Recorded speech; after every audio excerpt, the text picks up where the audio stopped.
Assalamualaikum warahmatullahi wabarakatuh. Saya Amar dengan NPM Mahir 001. Saya akan menjelaskan hasil review mengenai video tentang prinsip-prinsip kesehatan mental. Yang pertama adalah gambaran dari sikap yang baik terhadap diri sendiri. Nah, diperoleh dari kesediaan menerima apa adanya dan percaya oleh kemampuan diri sendiri. Kemudian yang kedua, keterpaduan atau integrasi diri. Yang ketiga, perwujudan diri. Nah, individu mampu menggunakan seluruh potensinya dan diarahkan untuk mengembangkan dirinya. Kemudian yang keempat ada kemampuan menerima orang lain, melakukan aktivitas sosial, menyesuaikan diri dengan lingkungan tempat tinggal. Karena sejatinya kita tidak hidup sendiri, maka penting untuk menerima orang lain di sekitar kita, untuk menerima kehadiran, menjalin persahabatan dengan orang lain. Kemudian yang kelima ada berminat dalam tugas dan pekerjaan. Kemudian yang keenam adalah agama, cita-cita, dan falsafah hidup. Kemudian yang ketujuh ada pengawasan diri atau menahan hawa nafsu dari dirinya, jiwanya, dan juga pikirannya. Kemudian yang terakhir adalah tanggung jawab. Memiliki rasa tanggung jawab atas tindakan yang dilakukan, artinya dia itu akan berpikir ulang sebelum melakukan sesuatu.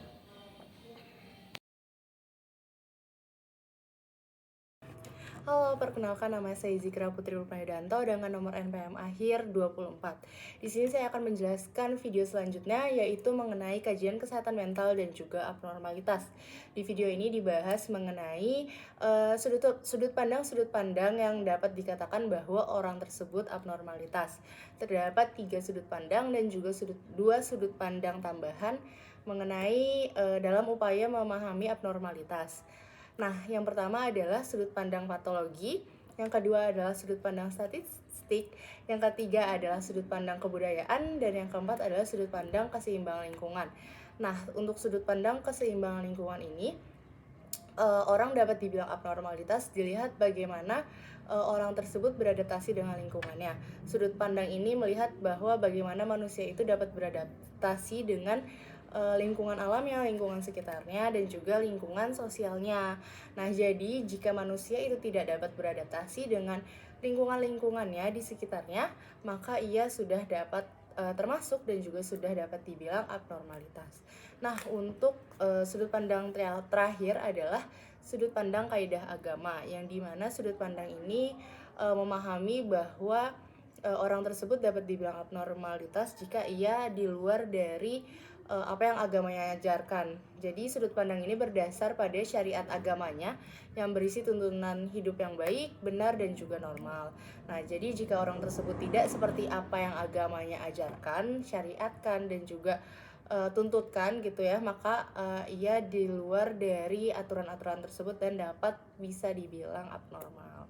Terima kasih. Begitu dari video kajian kesehatan mental dan juga abnormalitas. Selanjutnya dijelaskan oleh video yang ketiga. Halo semuanya, perkenalkan nama saya Noel bin Sarumban Tobing dengan NPM 1703 1023 9012. Psikopatologi. Miskonsepsi tentang abnormalitas yang dikaji oleh Kalman dalam tafsiran kajian dari Profesor Dr. Sutrajo. Miskonsepsi yang pertama adalah keyakinan bahwa perilaku abnormal selalu merupakan perilaku yang kacau atau bizarre chaos, yang diperparah oleh media yang mengangkat mereka sebagai pelaku-pelaku ekstrim seperti pembunuhan, pemerkosaan, bunuh diri, dan perilaku lainnya. Padahal banyak abnormalitas yang memberikan manfaat kepada masyarakat. Contoh yang pertama adalah Montesquieu. Montesquieu adalah ahli pemerintah berkebangsaan Perancis yang mengalami parlementer kekuasaan. Karena abnormalitasnya tersebut, beliau mengeluarkan suatu teori, yaitu legislatif, yudikatif, dan eksekutif. Contoh kedua yaitu Van Gogh. Dengan abnormalitasnya, beliau menghasilkan lukisan-lukisan kelas dunia. Jadi, tidak semua abnormalitas tersebut bersifat negatif, tetapi ada juga yang bersifat positif. Oleh karena itu, harus ditentukan terlebih dahulu dan harus dipastikan terlebih dahulu. Terima kasih. Halo semua, perkenalkan saya Auria Mutia Faradianita dengan NPM belakang 19. Di sini saya akan menyampaikan hasil resume video dari miskonsepsi tentang abnormalitas yang telah dijelaskan sebelumnya. Jadi yang kedua adalah gagasan mengenai normal dan abnormalitas yang dipisahkan secara tajam. Padahal faktanya tidak terlalu tajam dan hanya beririsan. Sejatinya, kita yang nanti akan bertemu dengan klien tidak mungkin 100% normal, dan klien yang akan bertemu dengan kita tidak mungkin 100% abnormal. Oleh karena itu, pemahaman ini sangat penting, karena membuat kita lebih bijaksana saat bertemu dengan klien, serta membuat kita melihat dari berbagai sudut pandang, khususnya indikator yang timbul sesuai dengan kategorisasi yang ada, sehingga kita bisa lebih objektif. Assalamualaikum warahmatullahi wabarakatuh. Perkenalkan, nama saya Dias Arista Widya Nugroho dengan NPM akhir 010. Pada video kali ini saya akan merefleksikan kembali video yang sudah diberikan, yaitu dengan judul Miskonsepsi dari Abnormalitas, dan ini merupakan video lanjutan dari video sebelumnya.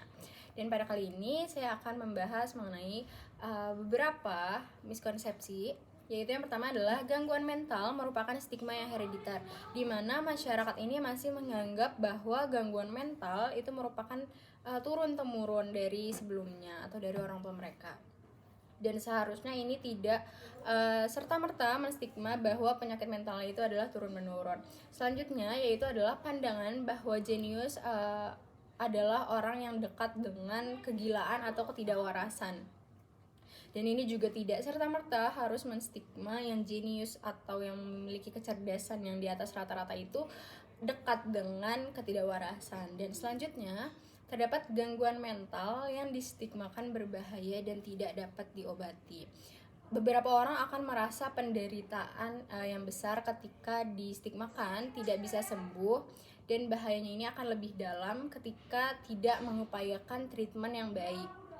Selanjutnya adalah gangguan mental ini juga dianggap sebagai sesuatu yang sangat memalukan, sehingga mengucilkan diri dari masyarakat, dan sebagaimananya berusaha meletakkan pada porsinya masing-masing dan tidak harus secara berlebihan untuk dianggap sebagai aib.